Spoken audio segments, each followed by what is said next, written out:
बांग्लादेश में जारी हिंसक प्रदर्शन को लेकर नई नई जानकारियां सामने आ रही हैं। इसी हिंसक प्रदर्शन से जुड़ी एक सनसनीखेज जानकारी ये सामने आ रही है कि इसमें पाकिस्तान और आईएसआई का हाथ है।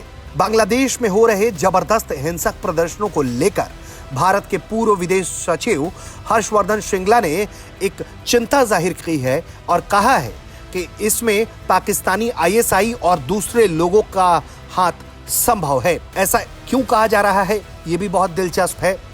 श्रृंगला का कहना है कि पाकिस्तान के जो रेडिकल एलिमेंट्स हैं वो लगातार इस तरह के हिंसक प्रदर्शन को बांग्लादेश में बढ़ावा देना चाहते हैं। उनकी पूरी कोशिश है कि वो बांग्लादेश को और ज्यादा कट्टरवाद की तरफ ले जा सके और यही वजह है कि इस तरह के प्रदर्शनकारियों को पाकिस्तानी आईएसआई की तरफ से लगातार सपोर्ट दिया जा रहा है और यही वजह है कि इसमें अब पाकिस्तान का हाथ देखा जाने लगा है।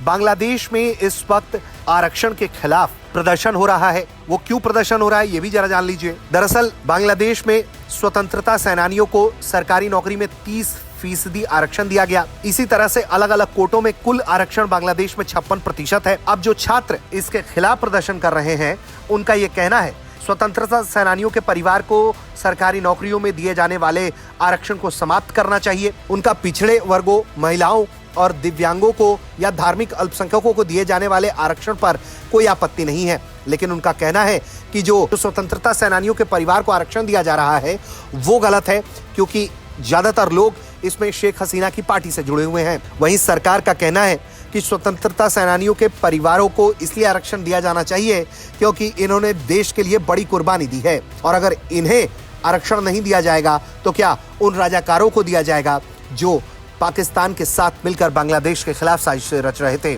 इस पूरे मामले में आपको ये भी जानकारी दें कि 1972 से यहाँ आरक्षण की व्यवस्था है, लेकिन साल 2018 में सरकार ने इस आरक्षण को समाप्त किया था, जिसके बाद जून 2024 को उच्च न्यायालय ने सरकारी नौकरियों के लिए फिर से आरक्षण प्रणाली को बहाल कर दिया। कोर्ट ने आरक्षण की व्यवस्था को खत्म करने के फैसले को गैरकानूनी बताया। कोर्ट के आदेश के बाद देश में बड़े पैमाने पर विरोध प्रदर्शन शुरू हो गए।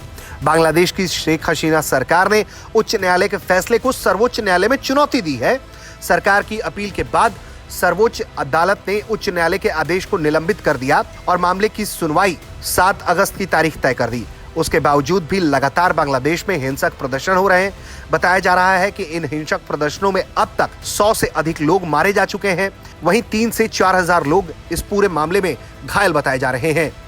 देखना दिलचस्प होगा कि जिस तरह से बांग्लादेश में गृह युद्ध जैसी स्थिति को उत्पन्न किया जा रहा है, उसके पीछे पाकिस्तानी आईएसआई के अलावा क्या किसी और देश का भी हाथ है। ब्यूरो रिपोर्ट, भारत तक।